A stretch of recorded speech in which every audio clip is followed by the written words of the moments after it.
Motherboards are manufactured in a variety of sizes, and really it's for one simple reason. It's because our devices keep getting smaller and smaller and smaller, and so motherboard manufacturers keep coming up with new ways to get more functionality in smaller packages. Now, what's new on the 801 exam, the 2012 objectives, if you will, is that we don't have as many motherboard form factors to be familiar with as we did on prior versions of the A+ exam. We don't have to worry about AT or Baby AT and NLX and all of those. But just understand here that motherboards continue to get smaller and smaller, and so the form factor refers to the motherboard's dimensions. And so instead of having to say something, 6 by 9 or 3.9 by 3.9, we have a form factor name for that. Now, to be prepared for the exam, there are 6 form factors that you need to be familiar with. Now, you don't have to be wildly, maniacally nerded out on these motherboards, every aspect of them, but you should know the sizes. And just by knowing the sizes, then you should be able to correctly answer and generally know the shapes. Now, first of all, we have the ATX board, then we have the micro ATX form factor, then the ITX, and ITX came out as an idea and then it wasn't really accepted, and so they kind of worked on it a little bit. And these subdivisions of it, the mini ITX, the nano ITX, the Pico, and then the mobile ITX are the 4 that have really taken hold in the marketplace.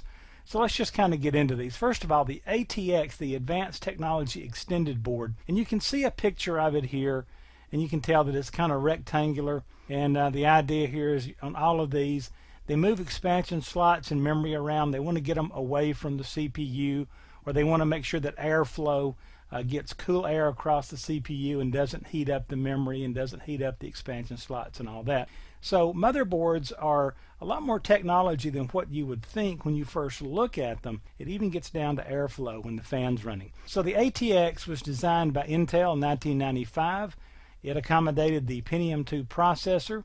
It's where we got the new AGP, accelerated graphics slot. It was 7.5 inches by 12 inches. It added soft power support, allowing you to remotely reboot the machine and all sorts of things. And it's the most widely used form factor. It's still out there today. You'll see it everywhere. Now, next is the Micro and Flex ATX. Now, Micro ATX is what they tend to concentrate on the exam. Notice what's happened to the size. We're now down to 9.6 by 9.6, and that's inches. And so the board's smaller. It fits a full ATX case. And the way they do the screw holes on these things, and here you can see one right here on the corner and one right down here. But they'll build these motherboards with screw holes in the same place as other form factors so that you can switch them out. The Flex ATX is 9 by 7.5, a little smaller than the Micro, and it will fit into full or micro ATX cases as well. Now, the ITX board is real interesting. This was a low power, small form factor board. VIA Technologies began working on this back in March of 2001. They could see where everything was going. Things were starting to get a lot smaller. We had a lot more demands from these smaller boards, and they began to work on those technologies.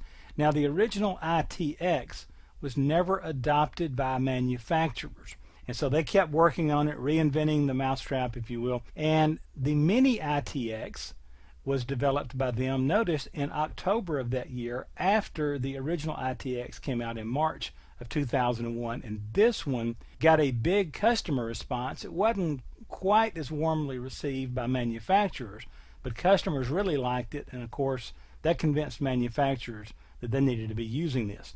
Notice the size here, 6.7 by 6.7 inches. No fan on this one. This used a different cooling system. It didn't require a fan. That means it's super quiet, and this got it placed in a lot of things like home theater type computing situations, anything where we needed quiet. And then the Nano ITX is another form factor based on ITX. Notice it's 4.7 by 4.7 inches, very low power consumption.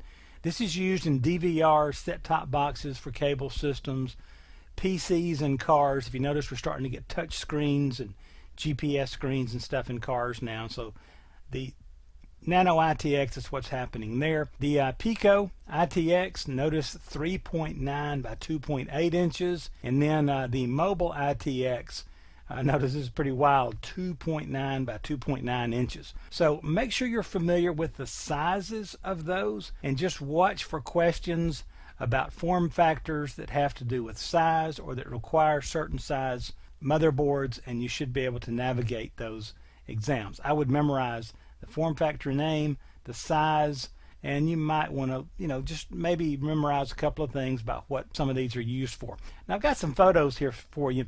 First of all, the Mini ITX, notice it's got a lot of ports, it's got a lot of functionality, but it's all in a very, very small package. And then of course the Nano ITX, still got a lot of ports, still even smaller package.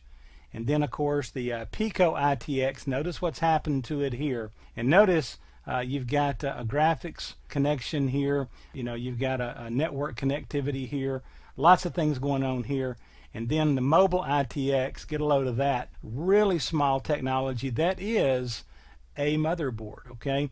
That's a fully functioning motherboard, and these get used in very small devices, and we're just going to see this trend continue, okay? Make sure you're familiar with these. Again, you don't have to be an expert on motherboards here, but this will get you what you need to know to get past form factor questions on the exam.